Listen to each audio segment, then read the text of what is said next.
تین چیزیں منجیات ہیں، نجات دینے والی ہیں، اور وہ کون سی ہیں؟ فالعدل فی الغضب والرضا، وہ عدل کرنا ہے غصے کی حالت کے اندر بھی اور خوشی کی حالت کے اندر بھی۔ آپ کسی پہ راضی ہوں یا کسی پہ ناراض ہوں، آپ غصے کی حالت میں ہوں یا آپ سرشاری کی کیفیت میں ہوں، دونوں حالتوں کے اندر آپ نے عدل سے کام لینا۔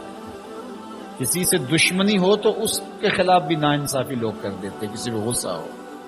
اس طرح کسی سے بہت پیار ہو، رشتہ داری ہو تو اس کے ساتھ بھی ناانصافی ہو جاتی ہے۔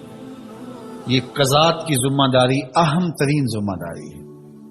آپ اگر منصب پہ قضا پہ بیٹھے ہیں، جج بنے ہیں، منصف بنے ہیں، قاضی بنے ہیں، پنچایت میں آپ کو بڑا بنا لیا گیا ہے، آپ پر فیصلہ ڈال دیا گیا ہے، تو پھر ترازو کے دونوں پلڑے برابر رکھیں۔ کوئی فرق نہیں پڑتا کہ رات 12 بجے عدالت لگائیں یا دن کے اجالے میں لگائیں، لیکن کریں انصاف، پھر تمہارے اوپر کوئی انگلی نہیں اٹھا سکتا۔ لیکن اگر تم عدل نہیں کرو گے، اگر تم انصاف نہیں کرو گے، تو قیامت کے دن جو ظالم قاضی ہوگا اس کو لٹکایا جائے گا۔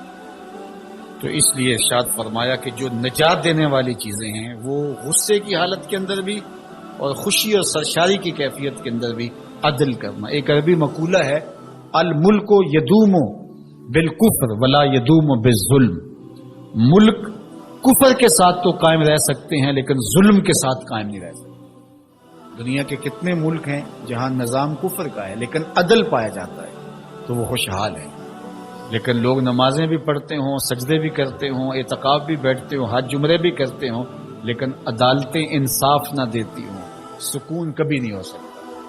عدل انصاف اگر قائم ہے تو ملک طمانیت کے نور سے مالا مال ہوتا ہے، ملک ترقی کرتا ہے، ملک آگے بڑھتا ہے اور معاشرہ پرسکون ہو جاتا ہے اگر عدل و انصاف کا نظام ہو جائے۔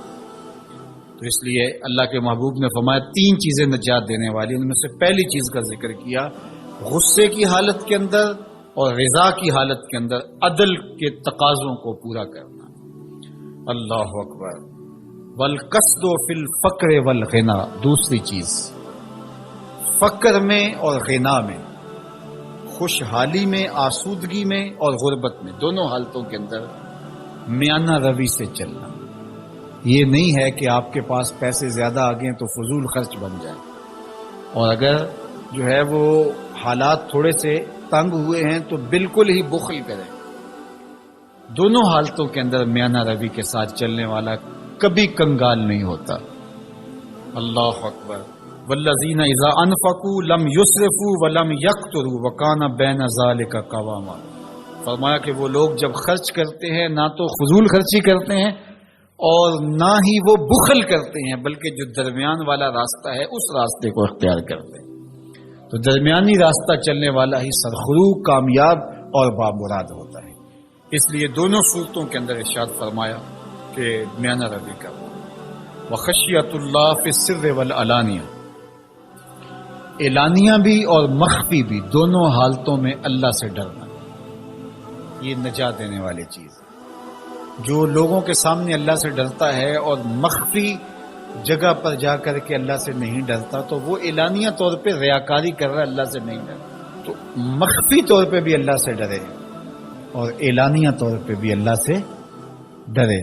ان الذین یخشون ربهم بالغیب لهم مغفرۃ واجر کبیر، جو اللہ تعالیٰ سے بن دیکھے ڈرتے ہیں، اللہ جل شانہ نے ان کے لیے مغفرت بھی رکھی ہے اور بہت بڑا اجر بھی رکھا ہے۔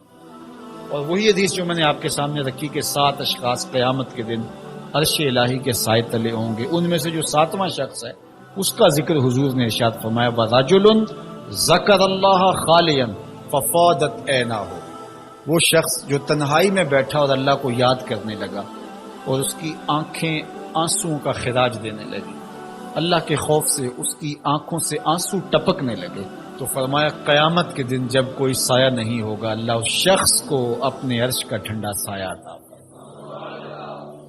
تو لوگوں کے سامنے آنسو بہانا اور تنہائی کے اندر آنکھوں کو نور ہی نصیب نہ ہو تو یہ ریاکاری ہے، اور ریاکاری تو ایک ایسا جرم ہے، ایک ایسا گناہ ہے جس کو شرک اصغر کہا گیا۔ کسی گناہ کو شرک نہیں کہا گیا سوائے ریاکاری۔ تو ریاکاری کو شرک اصغر کہا گیا ہے۔ تو اعلانیہ طور پہ بھی اللہ سے ڈرو اور مخفی طور پہ بھی اللہ سے ڈرو، لیکن اگر خلوت اور جلوت میں فرق ہے تو یہ بدترین صورت